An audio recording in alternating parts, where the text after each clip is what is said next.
Naam, ni matumaini yangu kwamba unaendelea vyema mpenzi mtazamaji, na hujambo na karibu tuweze kuchambua taarifa zetu ndani ya Bambika Media 254 awamu hii. Mtazamaji, huku mzozo ukiendelea kushuhudiwa baina ya Wizara ya Elimu na serikali kuhusiana na mchezo wa kuigiza ambao ulihusisha shule ya upili ya wasichana ya Butere ambayo inapatikana huko maeneo ya Kakamega, na pia yule ambaye aliyekuwa seneta wa Kakamega, na mzungumzia mheshimiwa ambaye ni Cleophas Malala. Sasa kwenye video hii nitakuwa na kuchambulia taarifa kamili na nitakuwa na kuelezea Cleophas Malala ni nani. Je, Cleophas Malala amekuwa na mchango upi katika Wizara ya Elimu ama kwenye masomo hapa nchini Kenya, na hasa kule kwa maeneo ya Kakamega? Kwenye video hii nitakuwa na kuchambulia Cleophas Malala ni nani. Naam, mtazamaji, Cleophas Malala alizaliwa mwaka 1985 ambapo Cleophas Malala wa Hungu ni mwanasiasa na pia ni msomi. Malala alisomea shule ya upili ya Kamsinga, baadaye aliweza kujiunga na chuo kikuu cha USIU.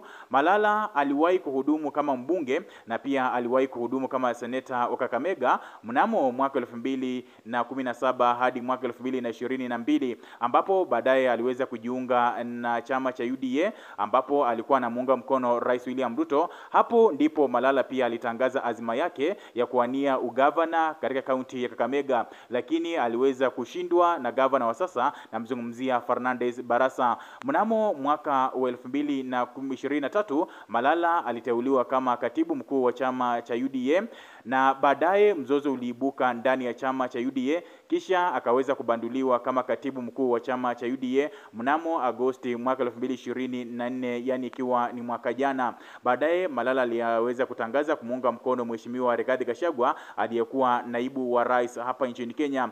Na sasa Malala ameendelea kutamba na kuweza kutambariza na pia kuweza kujulikana hapa nchini Kenya baada ya kuweza kuchangia pakubwa kwenye masuala ya masomo hapa nchini Kenya, na pia amekuwa mstari wa mbele kuweza kutetea wale ambao ni wakazi kutoka eneo la magharibi mwa Kenya. Ikumbuke kwamba mwaka 2022 Malala aliweza kumunga mkono Rais William Ruto, lakini baadaye baada ya kutoelewana katika serikali ya Kenya Kwanza, Malala na Rigathi Gachagua waliweza kujiondoa moja kwa moja na hatimaye wakaweza kuanza kumpinga Rais William Ruto. Na sasa Malala tena ameibuka na mambo mengi, ambapo sasa amehusishwa na kuweza kuandika tamthilia ama play ambayo inahusisha shule ya upili ya wasichana ya Butere, jambo ambalo limeweza kuzua gumzo mtandaoni. Na ni hayo tu kwa sasa ambayo tunaangazia kuhusiana na historia na safari ya mheshimiwa Cleophas wa Hungu Malala.